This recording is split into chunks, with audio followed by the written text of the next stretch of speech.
Emily had been looking forward to this day for weeks. After finishing a long night shift at the hospital, she stopped by a bakery to pick up Thandy's favorite pastries, bought diapers, and even added a few cute baby outfits to her bag. Her heart was full. Her sister had just given birth, and she wanted to make her smile. When she arrived, the house was full of laughter and chatter. Family members passed the baby around carefully, admiring his tiny hands and soft cheeks. Emily waited patiently, smiling, until it was finally her turn. She reached out her arms to hold her nephew, but before she could, Thandy's voice cut through the room. "Don't touch my baby, you're disgusting." The laughter died instantly. The room went quiet. Emily froze, her arms halfway outstretched, the gift bag still hanging from her wrist. She blinked, unsure if she'd heard right. A few people glanced away, pretending to look busy. Thandy avoided her eyes, adjusting the baby's blanket like nothing had happened. Emily forced a small smile, muttered something about needing to leave early, and walked out. Her chest felt heavy. She drove home in silence, the gifts still untouched beside her. That night, sitting at her kitchen table, she pulled out a notebook filled with bills, Thandy's rent, grocery receipts, hospital payments, all paid by her. Her throat tightened as she stared at the numbers. For years, she'd carried her sister without complaint. But now, one cruel sentence had changed everything. Emily whispered to herself, "No more." Emily didn't argue that day. She didn't cry, didn't shout, didn't demand an apology. She just gave a small, tight smile, picked up her bag, and quietly walked out of Thandy's house. No one stopped her. No one said a word. The silence behind her was heavier than anything she'd ever felt. That night, she lay awake staring at the ceiling. The words kept echoing in her head. "You're disgusting." They stung, not just because they were cruel, but because they came from the very person she had sacrificed so much for. Every month, she'd sent money without hesitation. Every time Thandy called crying about bills, Emily was there. She'd even signed the lease for Thandy's apartment because the landlord didn't trust someone without a stable job. Emily had been the safety net, the problem solver, the big sister who never said no. But not anymore. The next morning, Emily got up early. She brewed her coffee, tied her hair up, and sat down with her laptop and a folder full of bank statements. Her hands trembled a little as she dialed the bank. The woman on the other end asked how she could help, and Emily said calmly, "I need to freeze a joint account. Effective immediately." Click. Done.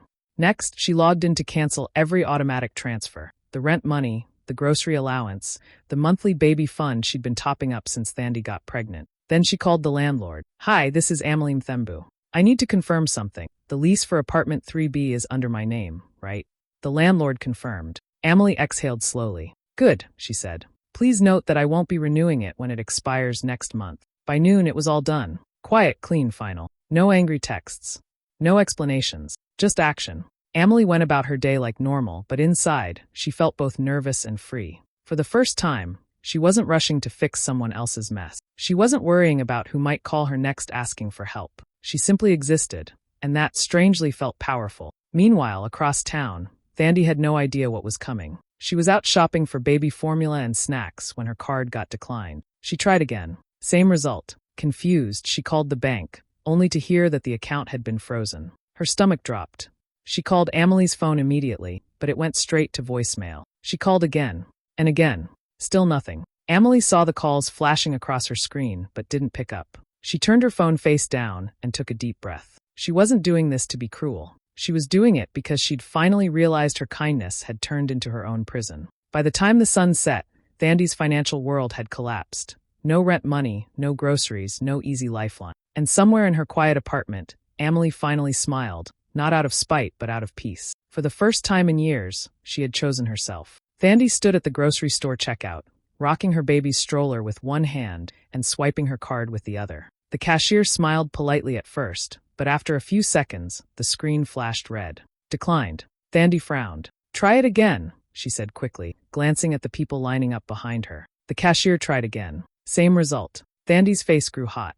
"That's impossible," she muttered, pulling out her phone. She opened her banking app, but the balance showed zero. Panic hit her like a wave. She tried to transfer money from her savings, but that too was frozen. "Ma'am, do you want to put some items back?" the cashier asked softly. Thandy blinked back tears. She ended up leaving the groceries behind, her heart pounding as she walked out of the store, clutching her crying baby. The first thing she did was call Emily, straight to voicemail. She tried again. Nothing. She sent a text.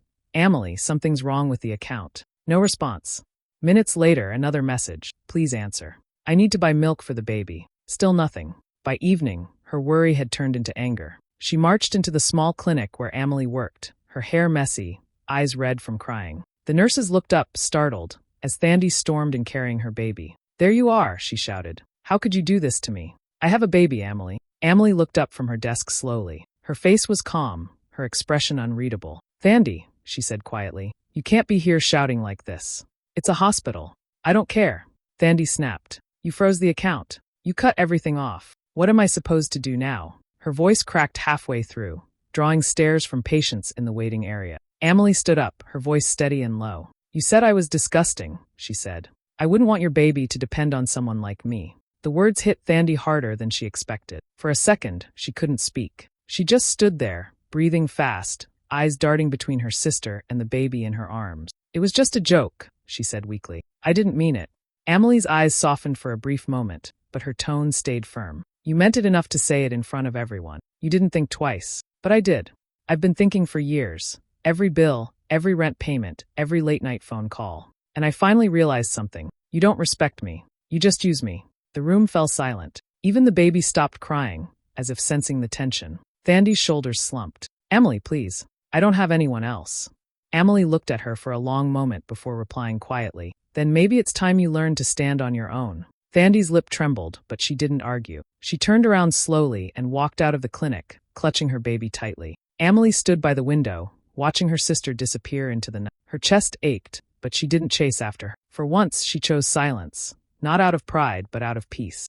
Amelie's phone started ringing early the next morning. She didn't even need to check the screen. She already knew who it was. Her mother. She sighed, rubbed her temples, and answered. Before she could even say hello, her mother's voice came through sharp and loud. "Amelie, what's this I'm hearing? You cut your sister off? You froze the account? What's wrong with you? She has a baby, for heaven's sake." Amelie stayed quiet for a moment, then spoke softly. "Mama, do you know what she said to me?"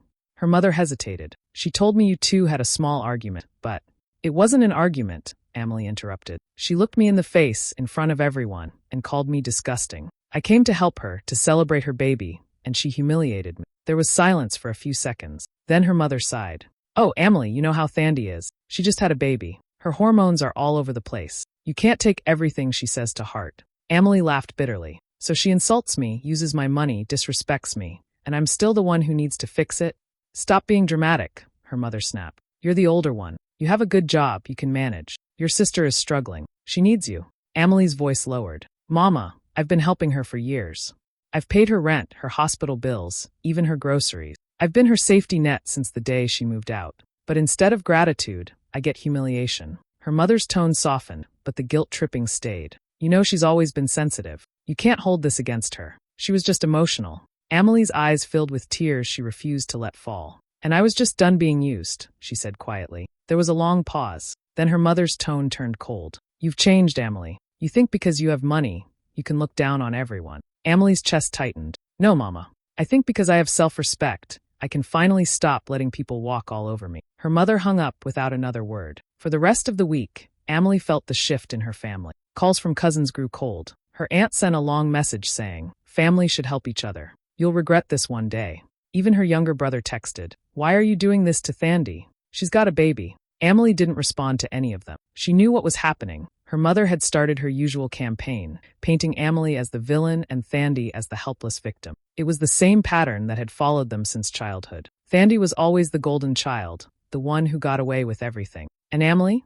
The responsible one, the fixer, the dependable daughter who never said no. Now, by saying no, she'd become the enemy. But for once, Amelie didn't feel guilty. She cooked herself dinner, turned off her phone, and sat in silence. It hurt to be misunderstood by her own family, but she finally understood something her mother never taught her. Love without boundaries isn't love. It's control. And Amelie was finally free. The days after Amelie's silence were the hardest Thandie had ever lived through. At first, she thought her sister would calm down and call back. She waited, checking her phone every few minutes, convinced this was just a temporary punishment. But as the days passed, reality hit her like a cold wind. Amelie wasn't coming to save her this time. The first real sign of trouble came when the landlord knocked on her door. "Rent's due," he said firmly. Thandie forced a smile, bouncing the baby in her arms. "I'll transfer it tonight," she lied, even though her account was completely empty. That night, she sat on the edge of her bed, staring at her phone screen. No money, no messages, no Amelie. A few days later, the lights went out. The apartment fell into darkness. The baby started crying immediately, scared by the sudden silence. Thandie lit a small candle and rocked him gently, whispering, "It's okay, Mommy's here." But inside, she was breaking. The baby's formula had run out that morning, and she had already watered down the last bottle to make it stretch. Her pride told her not to ask anyone for help, but her heart ached knowing her child was hungry. She tried calling Amelie again, but this time she didn't even let it ring twice. She hung up. Her sister had made her choice, and Thandie's ego wouldn't let her beg. Instead, she swallowed her pride and started looking for small jobs online, typing gigs, babysitting, anything. But nothing came through fast enough. At night, she would scroll through old messages from Amelie. The ones that said things like, "Did you eat today?" Or, "I sent the rent, don't stress." Back then, she'd taken those texts for granted. Now, each one felt like a small knife in her chest. She missed her sister's steady presence, the person who always showed up no matter how messy things got. Meanwhile, across town, Amelie was adjusting to her new life. She worked long shifts at the hospital, sometimes staying overtime just to keep her mind busy. Her coworkers noticed how quiet she'd become, how focused she was. After years of giving everything to everyone else, Amelie was finally pouring that energy into herself. She started saving again, eating better, even sleeping through the night for once. There was guilt somewhere in the back of her mind, guilt for cutting her sister off, but it was mixed with a strange sense of peace. One evening, as she walked home from work, she passed a baby store. She stopped in front of the window, staring at the tiny clothes and bottles on display. For a moment, she thought of Thandie and the baby. Her heart softened, but she shook her head. "No," she whispered to herself. "Not yet." Across town, Thandie sat in the dark, holding her sleeping child and whispering, "I'll fix this somehow." She wasn't ready to admit it out loud, but deep down, she finally saw the truth. Her sister had never owed her anything. She just loved her enough to help. And Thandie had mistaken that love for obligation. The rain was pouring hard that evening, tapping against Amelie's apartment windows like a restless drum. She had just come home from a long shift at the hospital. Her scrubs were still damp from the storm, and all she wanted was a hot shower, dinner, and silence. But as she reached for the kettle, a knock came at the door, soft at first, then louder. Amelie frowned. She wasn't expecting anyone. She wiped her hands and walked to the door. When she opened it, her breath caught. Thandie stood there, soaked from head to toe, clutching the baby tightly against her chest. Her hair was plastered to her face, her clothes dripping water onto the floor. The baby was wrapped in a thin blanket, crying softly. "Amelie," she whispered, her voice trembling. "Please. I don't have anywhere to go." For a moment, Amelie just stared. 100 emotions hit her all at once. Anger, pity, love, exhaustion. The memory of Thandie's harsh words replayed in her head like an echo. "Don't touch my baby. You're disgusting." Her jaw tightened. Part of her wanted to close the door and walk away. But then she looked at the baby, tiny, shivering, innocent. None of this was his fault. "Come inside," Amelie said quietly. Thandie stepped in hesitantly, dripping water all over the floor. Amelie grabbed a towel, handed it to her, and took the baby gently to dry him off. For a few minutes, the only sound in the room was the baby's soft whimpers and the rain hitting the window. Once Thandie had settled on the couch, Amelie stood across from her, arms crossed. "You can stay," she said finally, "but only until you get back on your feet." Thandie looked up, her eyes wide with relief. "Thank you," she whispered. Amelie's tone stayed firm. "No more disrespect. No more shouting. No more insults. No more acting like I owe you something. If you're here, you'll help around the house. You'll look for a job.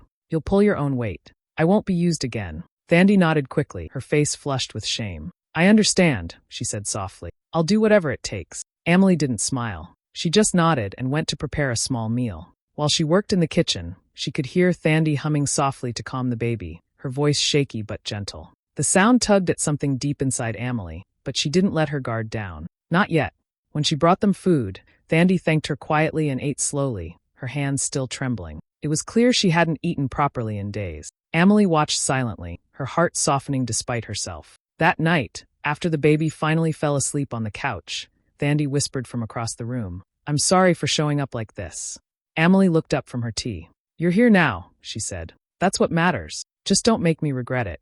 Outside, the rain kept falling, washing away the dust, the pride, and maybe, just maybe, the first layer of hurt between them. The days under Amelie's roof started out awkward and quiet. Thandie kept mostly to herself, speaking only when necessary. She helped with chores, cooked simple meals, and tried not to get in her sister's way. Amelie didn't say much either. She was polite, but distant, always leaving early for work and coming home late, exhausted but composed. At first, Thandie thought Amelie was just being cold. But the more she watched her sister's routine, the more she began to understand. Every morning, Amelie woke up before sunrise, packed her own lunch, and left for her shift at the hospital. She came home long after dark, sometimes still wearing her scrubs, eyes heavy with fatigue. Yet she never complained. She'd just heat up leftovers, take a quick shower, and sit quietly with a cup of tea before bed. One afternoon, while cleaning the small storage cabinet near Amelie's desk, Thandie stumbled upon a folder full of old papers. Curiosity got the better of her, and she opened it. Inside were piles of receipts, invoices, and payment slips, rent payments, hospital bills, grocery deliveries, baby items.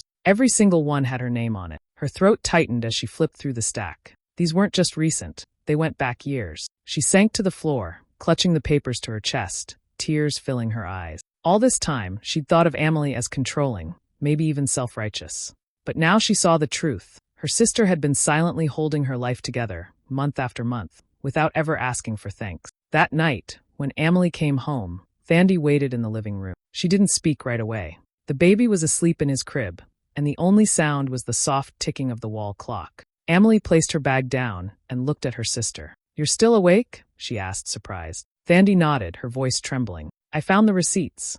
Amelie froze for a moment. "You shouldn't have gone through my things." "I know," Thandie whispered, tears welling in her eyes. "But I did. And now I can't stop thinking about it. You paid for everything, my rent, my hospital stay, the baby's things, even when I didn't deserve it." Amelie looked away, her face unreadable. "It's done. You don't need to bring it up." But Thandie shook her head, her tears spilling over. "No, I do. Because I was wrong, Amelie. You were the only one who ever cared for me, and I hurt you. I said horrible things to you. I took you for granted. And now I see how much you gave up for me." Her voice broke completely. She covered her face with her hands, sobbing quietly. Amelie stood there for a long time, her heart heavy. Part of her wanted to reach out, but she wasn't sure if she was ready. She'd built walls to protect herself, and breaking them down felt dangerous. Finally, she sighed and sat beside her sister. "You needed to see it for yourself," she said softly. Thandie nodded through her tears. "I did. And I'm sorry." Amelie didn't reply. She just placed a hand gently on Thandie's shoulder. Not a full forgiveness, but a start. For the first time in months, the air between them didn't feel heavy. It felt fragile, like something healing, slowly, quietly, one truth at a time. The next few weeks brought small but steady changes in the sisters' lives. After that emotional night, something inside Thandie shifted. She still felt embarrassed about how things had fallen apart, but she was also determined to change. She started waking up early, helping more around the apartment, and looking for ways to contribute instead of just taking. Amelie noticed, even if she didn't say it out loud. One morning, over breakfast, she slid a flyer across the table. "The daycare near the clinic is hiring," she said simply. "It's not much, but it's something to start with." Thandie looked at the flyer for a long moment. "You think they'd hire me?" she asked, her voice small. Amelie nodded. "You're good with kids. You just need to try." So she did. Thandie went to the daycare the next day, nervous and unsure of herself. The manager liked her energy and offered her a part-time position helping with toddlers. It wasn't glamorous work, changing diapers, cleaning toys, keeping the little ones entertained, but it was honest. For the first time, Thandie earned her own money, even if it wasn't much. When she brought home her first small paycheck, she handed a portion to Amelie. "For rent," she said quietly. Amelie looked at the money, then at her sister, and smiled faintly. "Keep it," she replied. "Just make sure you buy what the baby needs first." That moment, simple, quiet, felt like a turning point. With Amelie's help, Thandie opened her own bank account. Amelie showed her how to budget, how to save, how to keep track of expenses. "It's not about how much you make," she told her. "It's about how you manage what you have." Thandie listened carefully, taking notes, determined not to slip back into old habits. Days turned into weeks, and the tension between them slowly started to ease. They began sharing small conversations about work, the baby, or what to cook for dinner. The silence that once filled the apartment started to soften into laughter, even if it was rare and cautious at first. The baby, who had once been the reason for their biggest fight, became their connection. Amelie would come home from work, and the baby would crawl toward her, giggling. Thandie would watch from the couch, a small smile tugging at her lips. "He really loves you," she'd say. Amelie would pick up the baby and reply, "He's easy to love." On weekends, the three of them would take short walks to the park. Amelie would push the stroller while Thandie told her stories about work, how one of the kids at daycare called her Mama T, or how she'd finally learned how to handle a group of screaming toddlers without crying herself. Amelie would laugh, genuinely this time. Their relationship wasn't perfect. There were still moments of awkward silence and unspoken guilt. But there was also growth, and that mattered more than perfection. Little by little, The sisters began to rebuild what had been broken. Not the same as before, but stronger, clearer, and more honest. And in the middle of it all, the baby, once a symbol of pain and division, became their bridge, holding both their fingers with his tiny hands, reminding them that family can heal, even after it breaks. Months passed, and life slowly settled into a gentle rhythm. The storms that once tore through their relationship had quieted. Amelie and Thandi were no longer walking on eggshells around each other. Instead, they'd found a calm understanding, the kind that only comes after pain, growth, and a lot of silence. One warm evening, after dinner, they sat outside on the small balcony of Amelie's apartment. The sun was setting, painting the sky in shades of orange and pink. The baby sat between them on a blanket, giggling as he tried to grab their hand. For the first time in a long while, everything felt peaceful. Thandi watched the horizon quietly before speaking. "You know," she said softly, "I've been thinking about how I treated you." Amelie didn't look at her right away. She just kept watching the sun dip lower. Thandi took a deep breath. "You didn't deserve any of it. The way I spoke to you, the way I used you. I don't even know why I said those things.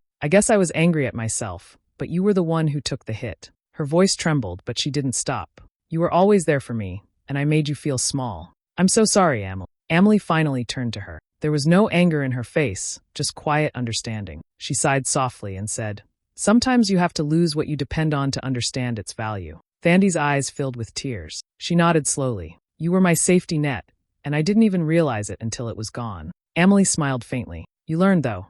That's what matters. You're doing things on your own now. You're working, saving, taking care of your child. That's something to be proud of." Thandi looked down at the baby, who was now babbling happily and tugging at Amelie's hand. "He loves you so much," she said with a small smile. "He lights up every time you come home." Amelie chuckled. "He's the one person who doesn't judge me." Thandi laughed quietly, wiping her tears. "No, he just steals everyone's attention." For a few moments, they sat in silence, the kind that didn't feel heavy anymore. The baby clapped his hands and made a sound that almost sounded like laughter. They both smiled, their hands brushing against each other as they reached for him. The sunset faded into twilight, and the streetlights started to flicker on. Thandi leaned back in her chair and exhaled deeply. "It's strange," she said.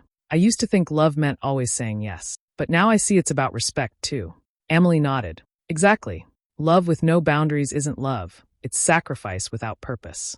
Thandi looked at her sister, truly seeing her, not as the older sibling who fixed everything, but as a woman who had carried too much and still managed to stay kind. The baby giggled again, holding both their fingers tightly. Neither of them spoke after that. They didn't need to.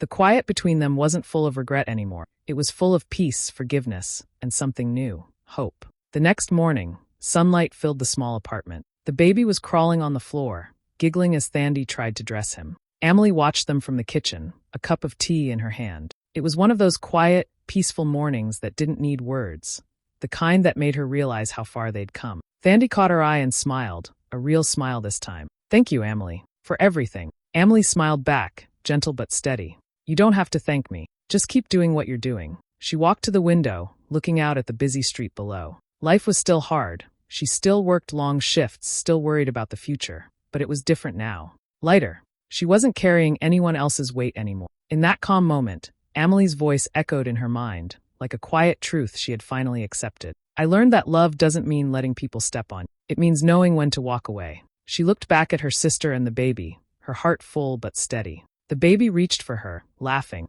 and she bent down to scoop him up. He nestled against her shoulder, warm and soft, a reminder that forgiveness doesn't erase the past, but it can shape a better future. Just then, her phone buzzed on the counter. She glanced at the screen and saw a message from her bank. New savings goal reached.